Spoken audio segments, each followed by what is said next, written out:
올 가능성은 높지 않다라는 말씀입니다. 알겠습니다. 네. 이 북한이 도발해 오는 것이 뭐든 말씀드렸지만은 수십 년 동안 반복되어 온 일입니다. 그 도발의 악순환의 그걸 고리라고 말씀드린 그 고리를 끊기 위해서는 확전을 두려워하지 말고 엄중히 대응해야 한다. 뭐 이런 분위기가 있습니다. 그런 일각의 주장도 있고요. 이번에 김관진 국방장관이 시찰 중에 군 부대에서 하신 말씀, 쏠까 말까 머뭇거리지 말고 즉각 조치 취하고 나중에 보고해라. 이런 얘기도 그 맥락이 닿는 얘기라고 볼 수 있는데, 북한 도발에 대한 군의 대응 방침, 우리 최 의원께 한번 여쭤볼게요. 어떻습니까? 우선 저는 도발이 있을 것이냐 없을 것이냐의 문제 토론 때마다 또 이 정세가 남북 정세가 좀 엄중해질 때마다 항상 단골처럼 등장하는 메뉴거든요. 근데 그걸 마치 무슨 점쟁이처럼 이렇게 마치는 그런 게임을 하는 듯한 거는 저는 무망하다고 생각합니다. 그래서 오히려 이 한반도는 대결적 구도의 관점보다는 어떻게 이걸 관리할 것인가, 이런 부분에 대한 지혜를 모으고 그걸 추진을 해나가야 된다고 본다, 이런 점을 먼저 말씀을 드리고 싶고요. 우선은 국방부 장관의 그 말에 대해서 저는 언뜻 보기에는 인터넷에서도 국방부 장관, 야, 멋있다, 듬직하다, 네, 이런 말들이 좀 많이. 사이에는 그런 분위기가 있다고 그러죠. 네, 그런 분위기가 있는데요.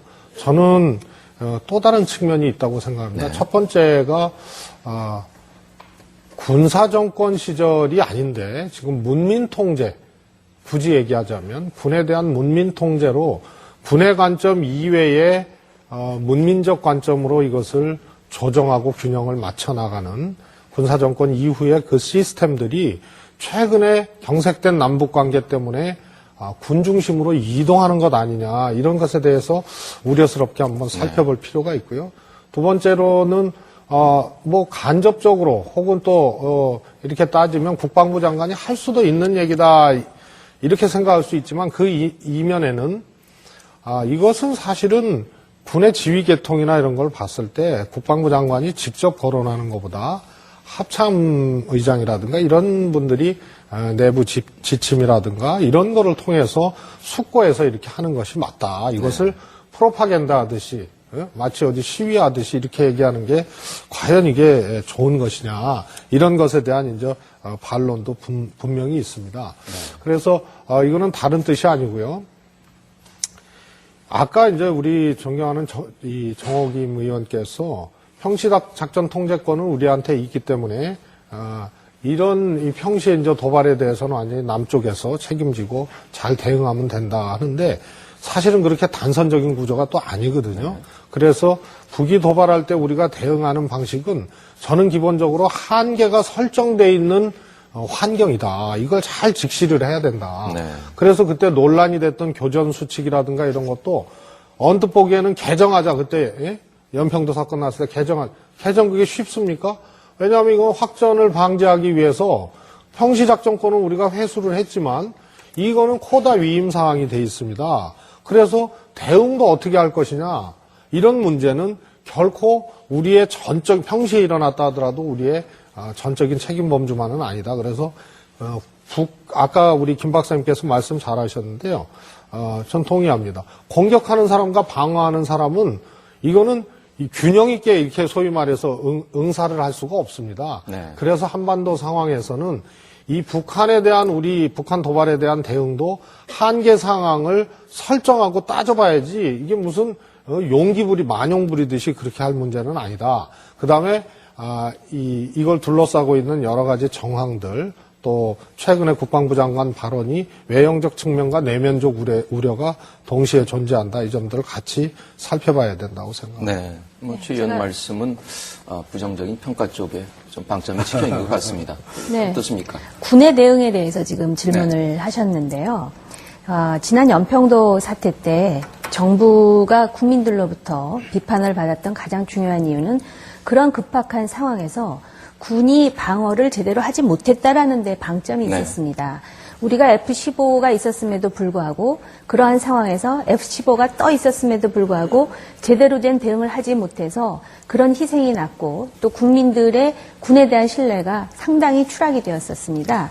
군의 존재 이유가 무엇입니까? 이게 무슨 권위주의 정권, 민주 정권이 아니라 어느 나라든 국가가 존재하기 위해서는 군이 제대로 된 방어를 해줘야 되는 것이고 우리는 지금 대한민국 군이 북한을 자극하거나 북한을 공격하는 얘기를 하는 것이 아니라 북의 도발의 상황에서 우리 군이 어떻게 대응해야 되느냐를 지금 질문하신 것입니다. 그렇다면은 당연히 우리는 대한민국의 수호와 국민의 안전과 생명을 위해서 군이 단호한 대응을 하는 것은 정말 더 이상 그 불문가지의 그러한 그 임무이고 소임이라고 생각을 하고요. 이것이 국방부의 임무이고 또 따라서 지금 국방부 장관이 국민들로부터 그렇게 호응을 얻는 이유는 국방부 장관이 과격하거나 아니면 강경해서가 아니라 군으로서의 당연한 이야기와 당연한 임무를 얘기했기 때문이라고 생각을 하고요.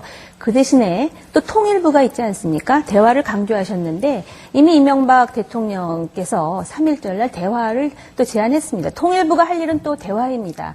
물론 대화를 하는데 과거처럼 대화에 대해서 대화를 구걸하거나 또는 대화에 대해서 값을 치를 필요는 없겠습니다. 그래서 대화해야 되고 또 외교부는 외교부대로 주변국 관리를 하는 것이 맞고 또 이제 바로 이런 국방부의 어떤 그런 단호한 입장에 대해서 북한의 정권 교체를 지금 의도하고 있는 것이 아니냐 이런 말씀을 하시는데요.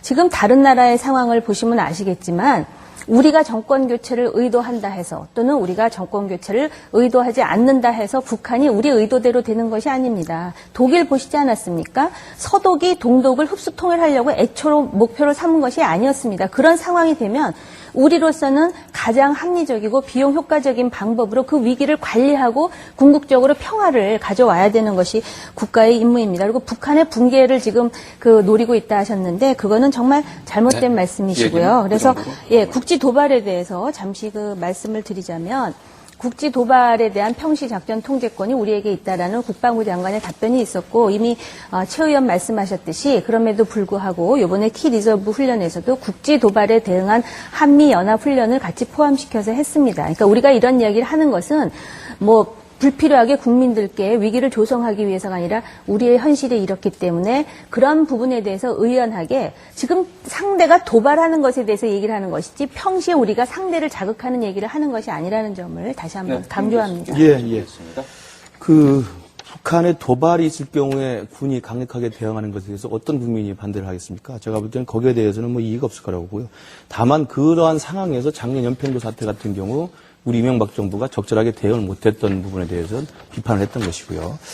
지금 말씀하신 것 중에서 지금 북한이 도발했을 경우에 우리가 어떻게 대응할 것이냐를 이야기할 때 제가 볼 때 좀 우리가 같이 논의를 해야 될 유념할 대목은 북한의 도발을 상정한 우리의 대응도 중요하겠지만 북한의 도발이 일하지 않도록 한반도를 어떻게 관리하고 평화를 증진시킬 것이냐라는 구조적인 문제를 우리가 좀 먼저 생각을 해야 된다. 다시 말하면 도발에 강력한 대응을 하겠다는 김관희 국방장관의 발언도 중요하지만 그 이전에 이미 2월 달에 우리가 가졌던 중요한 대화의 계기가 있었습니다. 북한이 천안함과 연평도 사건까지를 의제로 삼겠다고 양보하면서 예비 군사회담을 가졌고 여기서 만약에 우리가 지혜를 모아서 회담이 결렬되지 않고 군사급 고위급 본회담으로 연결됐다고 한다면 지금 회담이 열리고 있는 상황이라고 한다면 북한이 키리졸 훈련에 대해서 물론 내년과 같은 성명서를 내긴 내겠죠. 그러나 고위급 군사회담에서 얼마든지 북에 대해서 우리가 따질 건 따지고 우리가 이야기할 건 이야기하면서 관리할 수 있는 상황이 생기는 겁니다. 그러면 제가 볼 때는 도발을 상정하고 도발 이후에 우리가 강력한 대응을 하는 것은 저는 반쪽의 대책이다. 도발 이전에 그런 회담의 어떤 대화의 씨를 살려서 대화가 재개될 수 있고 대화가 성사될 수 있는 방향으로 우리 정부가 지혜를 모아서 북한을 관리하는 방향으로 가야 되는데 그 부분을 하지 못했다는 점이 저는 안타깝다고 생각이 들고요. 지금 오늘 주제라고 할 수 있는 3월 2기설도 보면 저는 두 가지 측면이 같이 좀 모순적으로 같이 들어가 있는데 3월 2기는 이제 미국 쪽에서 많이 나오는 부분도 있습니다. 미국이 최근에 북한의 장거리 탄도탄 미사일 능력이라든지 핵실험 이런 도발의 우려를 많이 밝히고 있었던 것이 하나 있는데 제가 볼 때 미국에서 흘러나오는 그런 분위기는 그러니까 미국은 북한하고 지금 협상을 시작할 수밖에 없다라는 논리로 가는 것이고요. 우리 쪽 정부 일각이나 이른바 보수 언론 쪽에서 나오는 3월 2기설은 전혀 다릅니다. 북한이 또 도발할 것이 명백하기 때문에 대화는 필요 없다라는 논리로 가고 있습니다. 알겠습니다. 똑같은 상황을 놓고 전혀 다른 대책을 하고 있다는 것이죠. 저는 그래서 제가 볼 땐 우리 정부가 도발에 대한 강력한 억지력과 대응도 중요하지만 도발 이전에 도발을 못하게 할 수 있는 한반도의 평화적 관리, 그것은 결국 남북 대화의 기회가 있으면 우리의 원칙을 가지고 그걸 성사시켜야 되는데 그걸 하지 못하고 있다는 점에서 안타깝다 우리 생각합니다. 김 교수께서 금방 지적하신 도발하지 않도록 평화적으로 관리를 하는 그 얘기는 우리 정부의 대응 방향과 또 맥이 닿는 얘기이기 때문에 잠시 좀 뒤로 밀어두기로 하고요. 자, 우리 그 국방부 장관이 하신 말씀, 이제 확전을 두려워하지 않고 즉각 대응, 현장에서 대응하는 것, 그 부분에 대해서 좀 얘기를 더 해보겠습니다. 예. 제가 본론부터 바로 말씀드리겠습니다. 저도 지난 20년 동안 국방안보 전문가로 일을 하면서 북한의 도발 때마다 늘상 고민했던 것이 두 가지 명제 사이에 사로잡혀서 어찌할 바를 몰랐습니다. 한쪽은 우리 경제를 지켜야 하고 우리 사회의 안정을 지켜야 하기 때문에 웬만하면 참고 관리를 해야 되겠다. 이런 생각이 한쪽으로 강력하게 있었습니다. 그러나 또 한쪽에서는 자꾸 참으면 북한이 얘네들은 자꾸 참는구나. 자꾸 건드립니다. 그러니까 위험이 있더라도 강력하게 대응할 수밖에 없다. 그래야 이 도발이 악순환의 고리를 끊겠다 하는 또 하나의 명제. 이 둘 사이에서 지난 20년간 고심했다는 말씀을 드립니다. 근데 지금 이 시점에서는 바로 직설적으로 말씀드리면 확전, 전면전 얘기하시면 안 됩니다.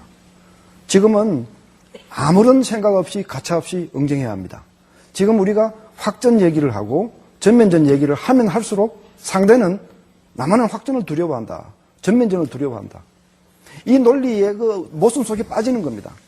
제가 이제 조금 이론을 세워서 말씀드리면, 관리해야 한다는 큰 그림에 있어서는 저도 반대하지 않습니다. 그런데 그 부분은 국방 아닌 다른 쪽에서 해야 될 일입니다. 국방 장관이 해야 될 일은 그쪽보다는 군사적으로 응징하고 대응하는 쪽이 바로 그분의 임무이기 때문에 이쪽에서 시각에서만 본다면 북한의 도발을 사전에 억제하는 가장 좋은 방법은 세 가지 요인이 결합돼야 됩니다. 첫 번째는 의지가 있어야 되고요. 우리한테 도발하면 응징하겠다는 의지를 보여줘야 됩니다. 두 번째는 그 의지를 뒷받침하는 능력이 있어야 됩니다. 능력이 없으면 종이 호랑이가 되는 거죠. 근데 사실 여기까지가 충분해야 되는데 북한의 경우에는 하나가 더 필요합니다. 도발일 때 강력히 대응하는 사례를 실제로 만들어줘야 합니다. 이게 적어도 지난 연평도 천안함 두 사태를 겪으면서 우리 군이 겪었던 수모, 대한민국이 당했던 국가의 위신, 추락, 이 모든 것을 감안한다면 적어도 도발 문제에 있어서는 더 이상 논할 필요가 없다. 여기서 우리가 더 이상 확전을 얘기하고 전면전을 얘기한다면 이 악순환을 끊지 못한